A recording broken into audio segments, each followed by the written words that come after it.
There's something new and exciting at John Ball Zoo. For many years, the zoo's entry valley welcomed guests with a row of humble habitats for alligators, pelicans, and other waterfowl. But as of 2023, visitors no longer have to wait to see star animals.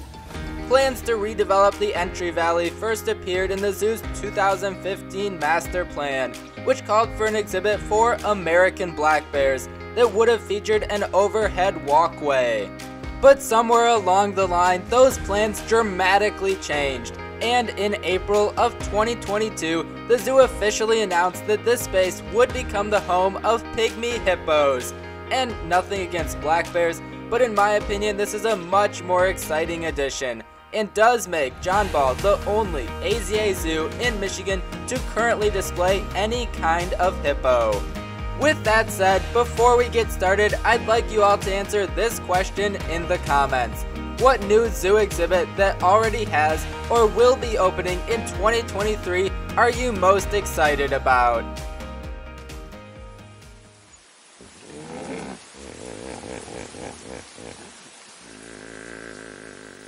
Just a short stroll from the entrance gates, you already reach the Pygmy Hippo Pavilion, which welcomes you with a small plaza and photo op, and introduces the exhibit's message with signage that talks about how we are all connected by water.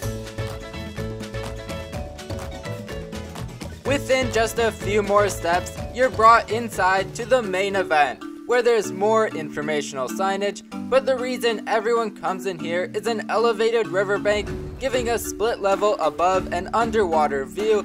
You all know what we're here to see, so give a warm welcome to the Pygmy Hippopotamus, the river hippo's smaller, shyer, and less aquatic cousin. While they are much smaller than common hippos, the Pygmy Hippo can still grow to a length of 6 feet and weigh as much as 600 pounds. In many ways, the two kinds of hippos are actually polar opposites. While river hippos can be found in large numbers in lakes and rivers along the savanna, the Pygmy Hippo prefers a solitary life in the dense rainforest of Liberia, Sierra Leone, Guinea, and the Ivory Coast. On the right end of the pavilion is the Hippo Hideout, which offers a cave-like preview of the outdoor pool and one final view of the indoor. Moving outside, you're right away met with a view of the main outdoor pool that comes with more underwater viewing, again including a cave-like window in the corner. Continuing along the path, you're offered multiple varied views of this beautiful riverside grassland, which can be seen from several thatched-roofed huts and through glass panels. Climbing all the way to the top of the hill, you're met with the complex's most spectacular view.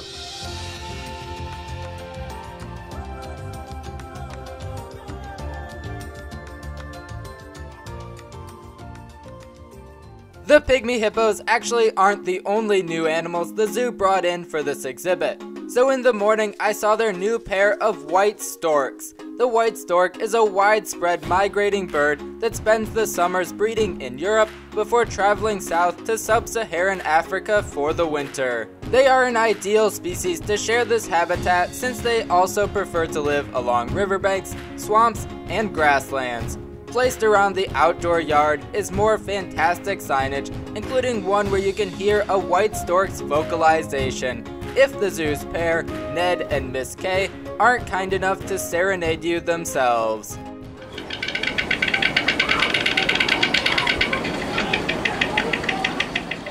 If there's one thing I've learned visiting and filming at zoos, it's that you have to have patience. I was determined to see the Pygmy Hippo outside, but since the hippos and storks are currently rotating in the outdoor habitat, more on that later, this meant waiting until the afternoon when the storks were brought off exhibit for the day and the doors to come outside for the hippo opened up. And on this day, persistence won again, as I was able to see Jahari take his first steps of the day outside. Jahari was born in 2014 at the Louisville Zoo. In 2017, he moved to the Pittsburgh Zoo, where he became a fan favorite and where I actually had the chance to see him in 2021. but the AZA decided it was time for Jahari to try his hand at romance. So he was selected to be part of John Ball Zoo's new exhibit, and made the move here earlier this year. At the time I visited, Jahari was the only hippo at the zoo, but that has since changed with the arrival of a 5-year-old female named Penelope from Toronto, who was chosen to be his mate. Although the two may not actually be introduced for some time, the hope is that John Ball will eventually be able to add to the Pygmy Hippo population.